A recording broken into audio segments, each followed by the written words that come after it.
ଆପଣ ତିଆରି କରୁଛନ୍ତି।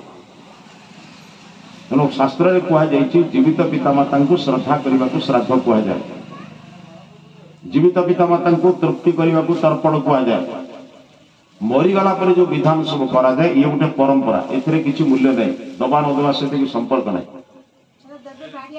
ଆପଣ ଶୁଣନ୍ତୁ, ମରିଗଲା ପରେ ଆପଣଙ୍କ ଶରୀରକୁ ତ ପୋଡ଼ିଦେଲେ, ଯିଏ ମରିଯାଏ ତାର ଶରୀରକୁ ପୋଡ଼ିଦିଅନ୍ତି ନା ନାହିଁ?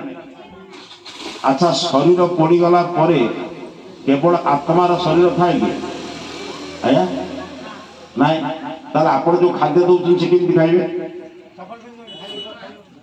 ମୋତେ ବୁଝନ୍ତୁ, ଭଲ ଟିକେ ମୁଣ୍ଡ ଖଟିକି ବୁଝନ୍ତୁ। ଶରୀର ଥିବା ଦୃଷ୍ଟିରୁ ତ ଆମେ ଖାଉଛେ, ଶରୀର ଥିବା ଦୃଷ୍ଟିରୁ ତ ଆମେ ଦେଖୁଛେ, ଶରୀର ଥିବା ଦୃଷ୍ଟିରୁ ତ ଆମେ ନାକରେ ଶୁଙ୍ଗୁଛେ କି ଜିହ୍ବାରେ ଖାଦ୍ୟ ଖାଉଛେ, କାନରେ କଥା ଶୁଣୁଛେ। ଶରୀର ଚାଲିଗଲା ପରେ ଆମେ କୋଉଥିରେ ଶୁଣିବା? ଶରୀର ଗଲା ପରେ ଯେତେ ଜିନିଷ ଦିଆଯାଏ ସେଗୁଡ଼ିକ ପରମ୍ପରା କେବଳ ପରବର୍ତ୍ତୀ କ୍ଷେତ୍ରରେ ପୁରୋହିତ ଆଚାର୍ଯ୍ୟମାନେ ବିଧାନ ସବୁ କରିଛନ୍ତି। এই ବିଧାନ ଦ୍ୱାରା ବିଭିନ୍ନ କଥା ଅଛି, ମୁଁ ସେ ଦୃଷ୍ଟିରୁ କହୁନି, କିନ୍ତୁ ସବୁଠାରୁ ବଡ଼ କଥା ମା, ଜୀବିତ ପିତାମାତାଙ୍କୁ ଶ୍ରଦ୍ଧା କରିବାକୁ ପ୍ରକୃତ ଶ୍ରାଦ୍ଧ କୁହାଯାଏ। ତେଣୁ ମୁଁ ଅନୁରୋଧ କରୁଛି, ଆପଣମାନେ ଯେଉଁମାନେ ଏଠି ବସିଛନ୍ତି, ଆପଣମାନଙ୍କର ଶାଶୁ ଶ୍ୱଶୁର କିମ୍ବା ଯେଉଁମାନେ ଏଠି ଶାଶୁ ଶ୍ୱଶୁର ଭୂମିକା ନେଇଛନ୍ତି ସେମାନେ ନିଜର ପୁଅ ବୋହୂକୁ ଶିଖାନ୍ତୁ। ତା ନହେଲେ ପରବର୍ତ୍ତୀ ପିଢ଼ି ନଷ୍ଟ ହେଇଯିବ।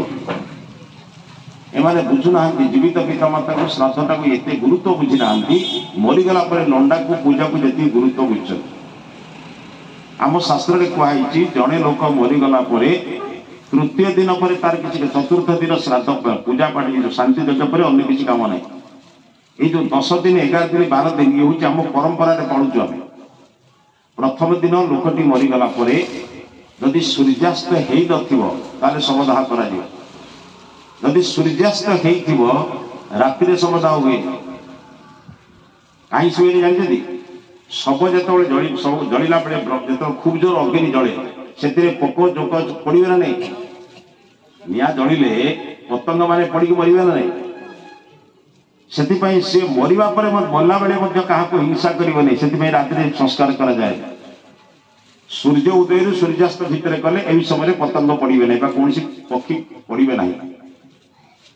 ଏଥିପାଇଁ ସୂର୍ଯ୍ୟୋଦୟରୁ ସୂର୍ଯ୍ୟାସ୍ତ ଭିତରେ କରିସାରିଲା ପରେ ସେ କାମ ସରିଲା ପରେ ତା ପରଦିନ ସକାଳୁ ତାଙ୍କ ଘରେ ଯଜ୍ଞ ହବ। କାହିଁକି ନା ଯେଉଁ ଘରେ ଆତ୍ମା ଯାଇଛି ସେ ଘରେ ବିଭିନ୍ନ ପ୍ରକାର ତାର ଯୋଉ ରୋଗ ମାନେ ଜୀବାଣୁ ଆଦି ବିଭିନ୍ନ ଥାଇପାରନ୍ତି ନା, ତା ଦେହରେ ଯଦି ରୋଗ ଥାଇପାରେ, ଯଦି ସଂକ୍ରାମକ ରୋଗ ହେଇଥାଏ, ଯଦି ସଂକ୍ରାମକ ରୋଗ ହେଇନଥାଏ ତାହେଲେ କେବଳ ଘରର ପରିଷ୍କାର କରିବା ପାଇଁ ଆମେ ଗୋଟେ ଯଜ୍ଞ କଲା ପରେ ଦ୍ୱିତୀୟ ଦିନ, ତୃତୀୟ ଦିନ ଅଗ୍ନିକୁ ଥଣ୍ଡା କରିବ, ଅର୍ଥାତ୍ ଯେତିକି ଅଛି ସବୁ ପାଉଁଶ ଯାହା ଅଛି ବୁଝୁଛନ୍ତି ତାକୁ ସେଇଠିକୁ ଦେବା। ଆମର ବର୍ତ୍ତମାନ ଗୋଟେ କଣ ପଦ୍ଧତି ଅଛି,